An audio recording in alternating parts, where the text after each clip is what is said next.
I can't imagine my life without the Botanical Gardens. This is a treasure. This is a jewel in Western New York that we've had for 120 years. Hi, I'm Tawfiq Muhammad, and I'm in the main palm dome at the Buffalo and Erie County Botanical Gardens. This space is stunning. I wouldn't have been able to say that in 1929. Back then, the conservatory was less than 30 years old, but already falling apart. Its future was very much in question. In 1929, the city of Buffalo condemned the facility. And that was the first time that there would be an attempt to demolish the conservatory. The Depression occurred. And with that, federal money came to Buffalo to rebuild the conservatory from 1931 through 1932. And that was a godsend for this place. It meant that this historic structure, the architectural integrity, and the botanical treasures would be maintained.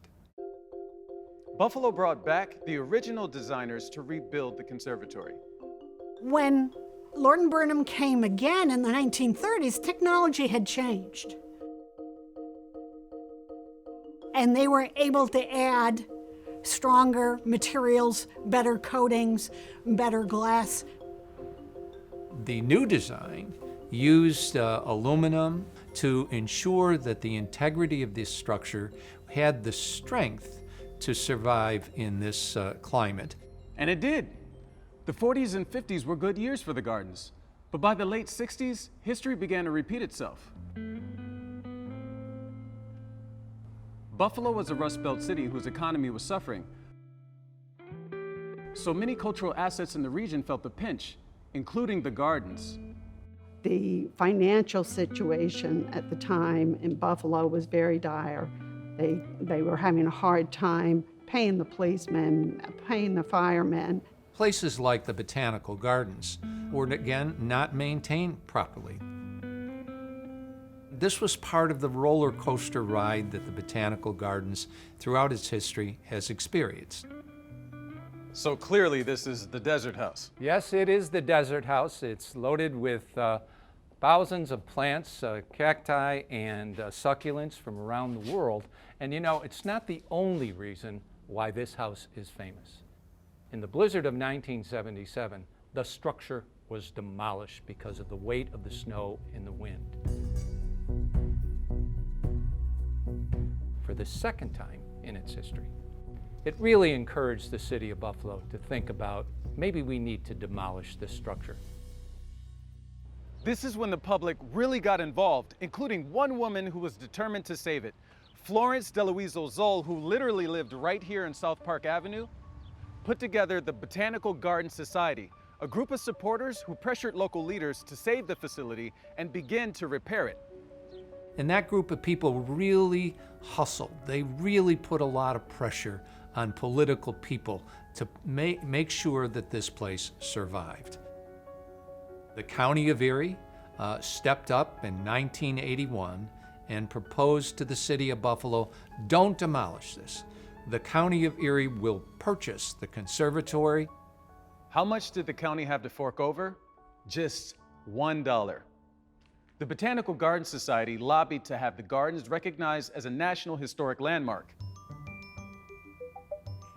Florence knew it would take an army of volunteers to improve the plant collection and once again make it a destination for the community.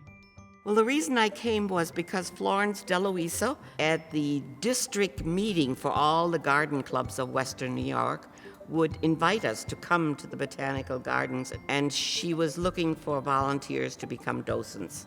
The collection was not labeled at the time, and it was really important to learn the names of the plants, so Maria kept us online doing this.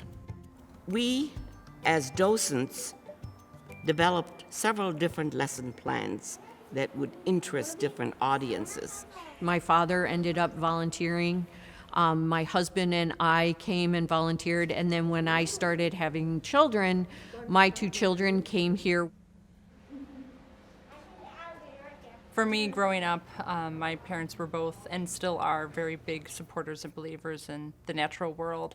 And coming here only seemed to make sense, both from tying in with that and what we learn at home to the architecture and the appreciation of this as a cultural entity in the Western New York community. By the early 2000s, the gardens had solidified their place in the community, and the society had pushed for one more improvement that had to do with who would run the place from day to day. This change would usher in a whole new chapter for the Buffalo and Erie County Botanical Gardens.